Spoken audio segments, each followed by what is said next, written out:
Prions l'Éternel. Adorable Père, nous voulons te dire merci pour cette soirée agréable que tu viens de nous accorder. Nous sommes encore arrivés à tes pieds pour recevoir la manne céleste, la parole de Dieu. Omnipotent, omniscient, veuille parler à quelqu'un ce soir au nom de Jésus. À travers cet enseignement, permets à ce que l'honneur et la gloire soient à toi. Merci parce que tu toucheras quelqu'un. Merci parce que tu guériras quelqu'un. Merci parce que tu béniras quelqu'un. Merci éternel Dieu. C'est au nom de Jésus-Christ nous avons prié. Amen. Gloire à Dieu. Comme vous le savez, nous continuons notre enseignement, l'adoration que Dieu accepte.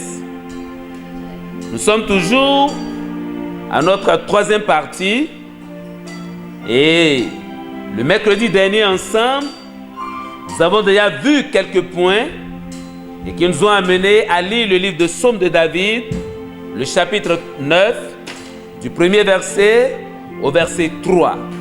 Mais ce soir, nous allons continuer notre enseignement, toujours la troisième partie qui nous montre les différentes manières de louer Dieu.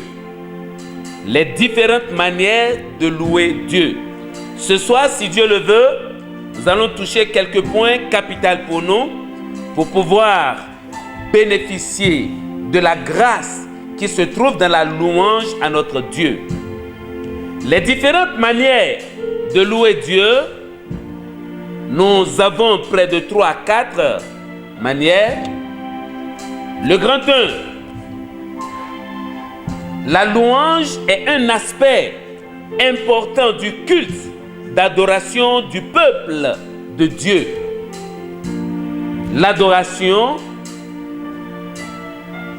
la louange est un aspect important du culte d'adoration du peuple de Dieu. Nous lisons ensemble dans le livre de Psaume de David, le chapitre 100, le verset 4. Psaume de David, le chapitre 100, je lis le verset 4. Entrez dans ses portes avec des louanges, dans ses parvis avec des cantiques. Célébrez-le, bénissez son nom. Voilà la louange qui fait partie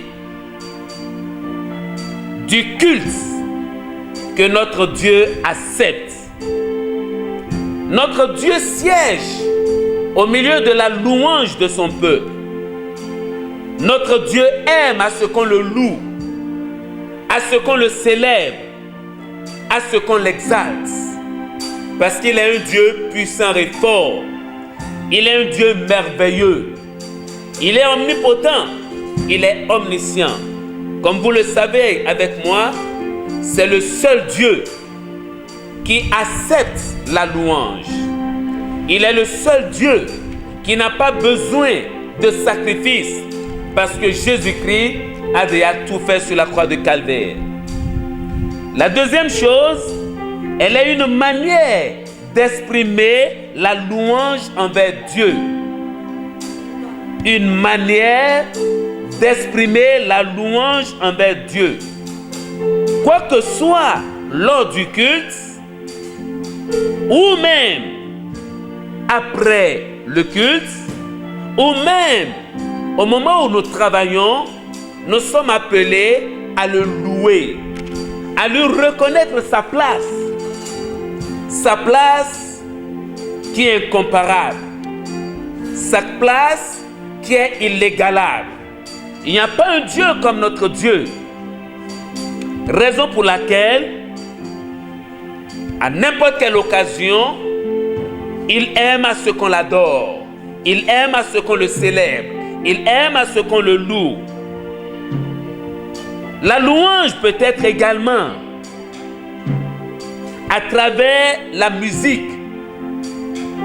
Grâce à l'usage des divers instruments comme les clairons, les trompettes, les instruments à cordes, l'Éternel nous recommande de le célébrer avec des instruments de musique.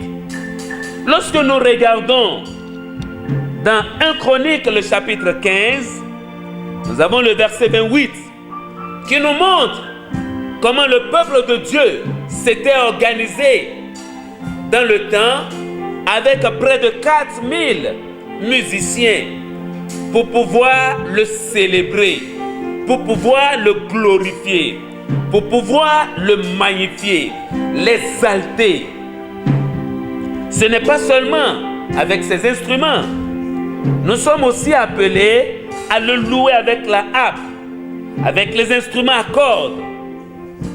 Nous pouvons également le louer en racontant aux autres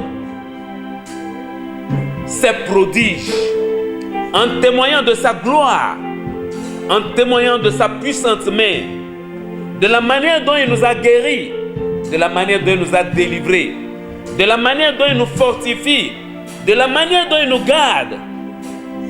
En faisant ça, nous sommes en train de le louer également. Nous sommes en train de l'exalter.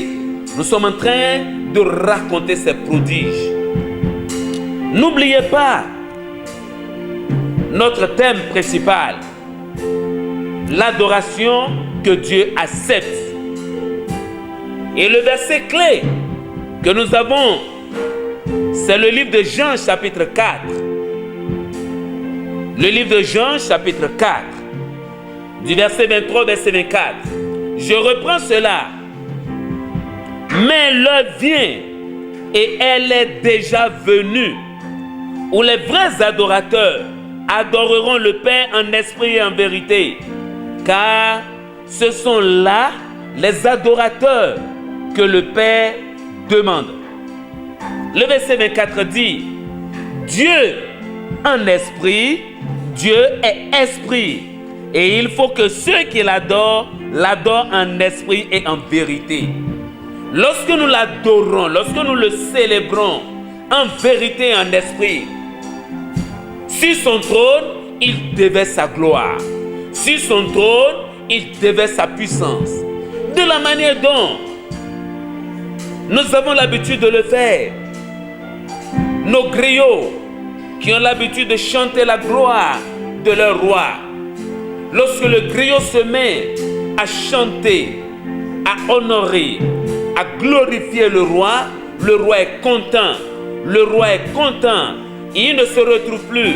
Il donne même au-delà de ce qu'il a prévu. C'est de la même manière. Puisque nous sommes des élus, n'oubliez pas le mercredi dernier, nous avons eu à dire que nous devons confesser nos péchés. Nous devons être nés de nouveau. Et en ce temps, il accepte nos louanges. Et là, il déverse sa gloire sur nous. Il déverse sa bénédiction sur nous. Le peuple de Dieu est rempli de bénédictions. Chacun vient les mains vides, mais il repart avec des bénédictions. Il vient avec la maladie, il repart avec la guérison. Il vient avec des soucis, il repart avec la joie. Parce que la joie des enfants de Dieu, c'est Dieu lui-même qui est la source. Chers frères, chères sœurs, nous sommes appelés à le louer. Nous sommes appelés à le célébrer. Lorsque nous regardons également d'autres auteurs de la Bible, nous exhortent également à déclarer la gloire de Dieu. À déclarer la gloire de Dieu. Et à le louer dans l'assemblée des saints. À le louer dans l'assemblée des saints. Là où il y a deux, là où il y a trois. N'oublie pas mon frère, ma soeur. Je suis l'église de Dieu. Je suis l'église de Dieu. Je suis appelé à déclarer la gloire de Dieu. Là où deux ou trois sont en son nom, il est au milieu d'eux. Surtout en ce moment où les lieux de culte sont fermés. Je dois en tant qu'enfant de Dieu, je dois en tant qu'élu de Dieu, célébrer ses louanges, raconter sa gloire, propager sa bonne nouvelle en le louant, en le célébrant. Pierre, quant à lui, demande au peuple élu de Dieu d'annoncer les vertus de celui qui nous a appelés des ténèbres pour sa lumière. C'est Pierre qui nous dit cela. Lorsque nous lisons dans le livre de 1 Pierre, 1 Pierre chapitre 2, 1 Pierre chapitre 2, nous lisons ensemble 1 Pierre, le chapitre 2, le verset 9. Vous, au contraire, vous êtes une race élue, un sacerdoce royal, une nation sainte, un peuple acquis, afin que vous annonciez les vertus de celui qui vous a appelé des ténèbres à son admirable lumière. Mon frère, ma soeur, puisque l'Éternel nous a appelés des ténèbres pour la lumière, nous devons annoncer sa gloire. Nous devons annoncer les vertus de celui-là qui est le roi des rois. Les vertus de celui-là qui est venu nous chercher et qui nous a trouvés. Mon frère, depuis que toi tu es en Christ, est-ce que tu peux trouver un temps pour pouvoir le louer? Est-ce que tu trouves un temps pour pouvoir l'adorer? Est-ce que par hasard tu n'es pas comme les pintades qui ne font que crier du matin jusqu'au soir? Même la nuit profonde, les pintades ne font que chanter l'argent, l'argent, l'argent, l'argent. Tu ne fais pas partie de ceux-là qui ne reconnaissent pas la gloire de Dieu. Mon frère, en ce moment où tu es dans ta maison, en ce moment où les balades sont empêchées à cause de ce qui se passe dans le monde actuellement, tu es appelé à le louer, tu es appelé à le célébrer, tu es appelé à le magnifier, tu es appelé à l'exalter, parce que c'est ça la nourriture de notre Dieu. Il aime la louange. Ce n'est pas cela seul. Autrement dit, l'œuvre missionnaire également, l'œuvre missionnaire constitue elle aussi un moyen de louer Dieu. Lorsque toi tu me dis que tu n'as pas l'oreille musicale, lorsque tu me dis que toi tu ne sais pas chanter, tu peux envoyer un missionnaire. Si tu ne peux pas aller quelque part, ton agent peut aller. Si tu ne peux pas chanter, mon frère, ma soeur, ton agent peut chanter la gloire de Dieu. Ton agent peut équiper la chorale. Ton agent peut équiper les musiciens de l'église. Ton agent peut acheter des instruments pour célébrer l'Éternel, pour le magnifier. Et tu verras comment il déversera sa gloire sur toi. Mon frère, ma soeur, ne me dis pas que tu ne sais pas chanter. Ne me dis pas que tu as une voix nasillarde, une voix qui ne chante pas. Tout le monde chante, tout le monde peut louer Dieu. Tu peux danser devant l'Éternel. Il est content de te voir danser devant lui. N'oubliez pas le cas de David. David, il dansait devant le peuple jusqu'au point où il était mouillé et son vêtement était tombé parce qu'il sait qu'il est devant le roi des rois. Mon frère, ma soeur, nous devons apprendre à célébrer notre Dieu. Il accepte la louange. Il dort dans la louange. Il bénit ceux-là qui lui présentent des louanges acceptables. Dans le livre de Philippiens, le chapitre 1, le verset 11, la Bible nous révèle également qu'une vie qui est remplie de la gloire de Dieu, une vie qui est remplie du fruit de l'esprit, une vie remplie de fruits de l'esprit glorifie Dieu.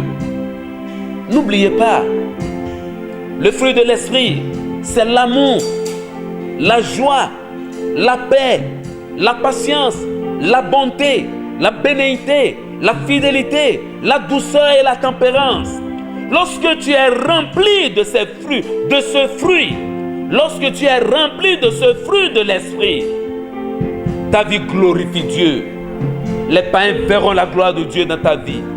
Le monde verra la puissante main de l'Éternel et ils viendront adorer ton Dieu. Chers frères, chères sœurs, pour finir ce soir, pour finir la troisième partie, nous allons voir ensemble les raisons pour lesquelles nous devons louer Dieu.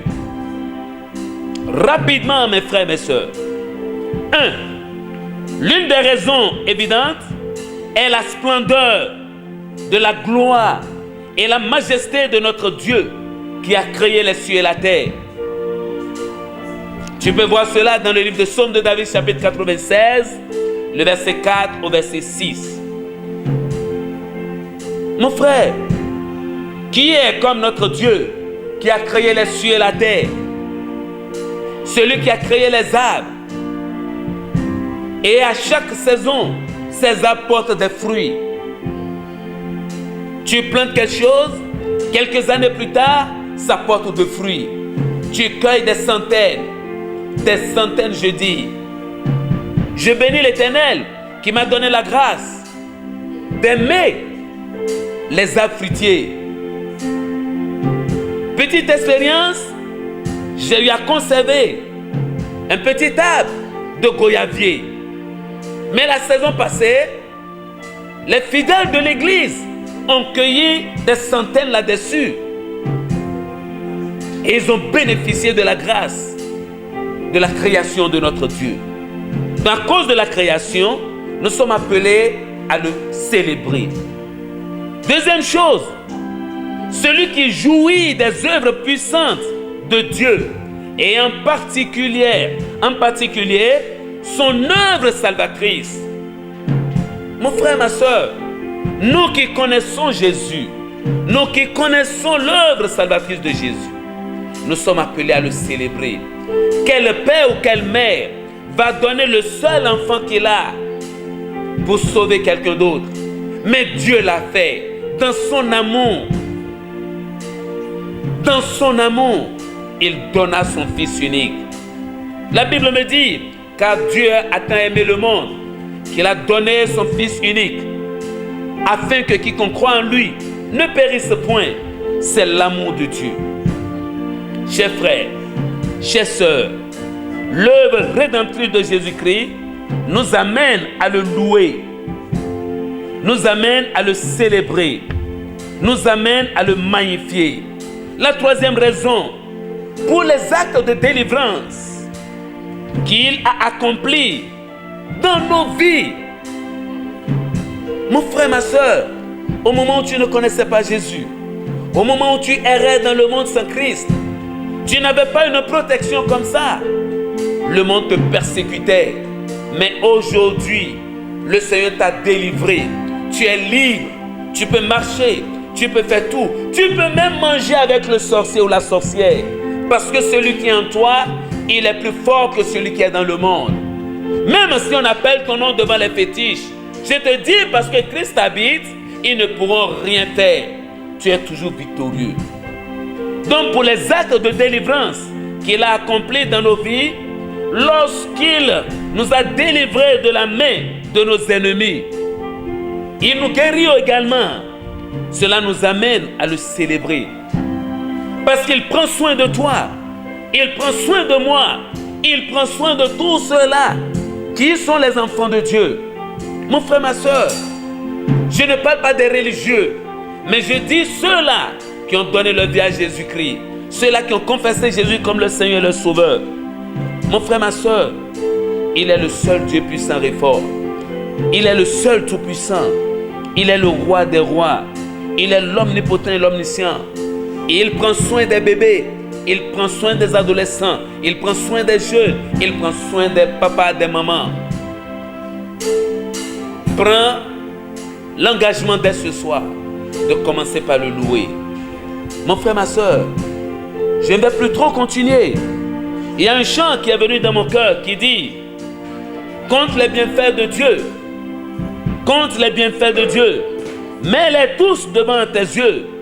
Et tu verras combien de fois notre Dieu est si grand.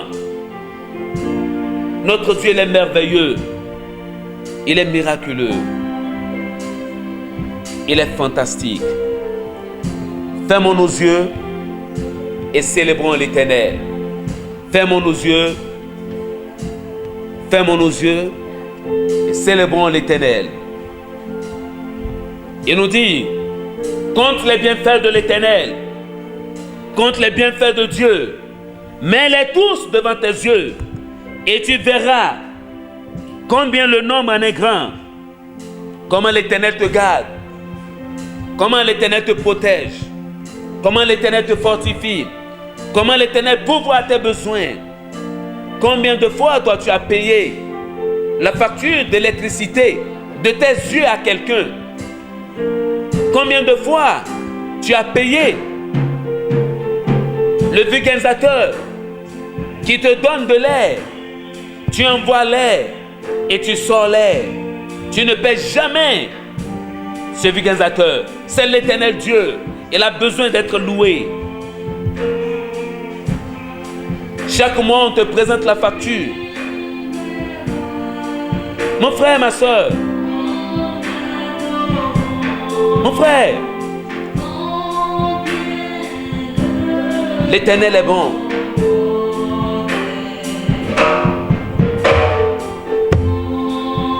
De les bienfaits de Dieu, mais les tous devant tes yeux, tu verras en adorant combien le nom grand est.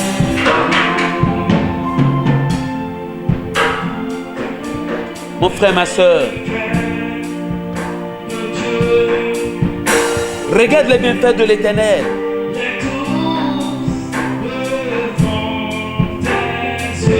Regarde ce que Dieu te fait. Je ne te parle pas d'une religion, mais je te parle de Jésus-Christ qui fait de grandes choses.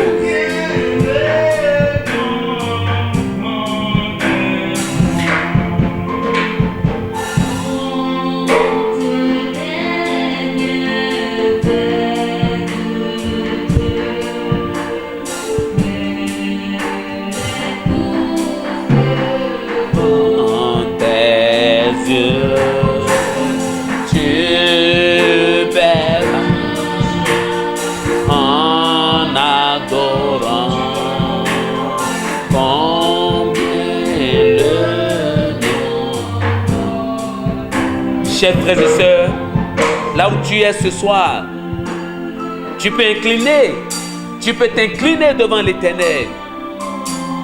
Tu peux t'incliner devant sa face et tu vas observer les bienfaits de l'Éternel. Combien de fois tu as respiré depuis le matin jusqu'à l'heure où je suis en train de t'enseigner? Combien de volumes d'air tu as envoyé dans tes poumons? Frère, sœur, si jusque-là, tu n'as pas encore donné ta vie à Jésus, je t'appelle ce soir à voir ce que l'Éternel te fait.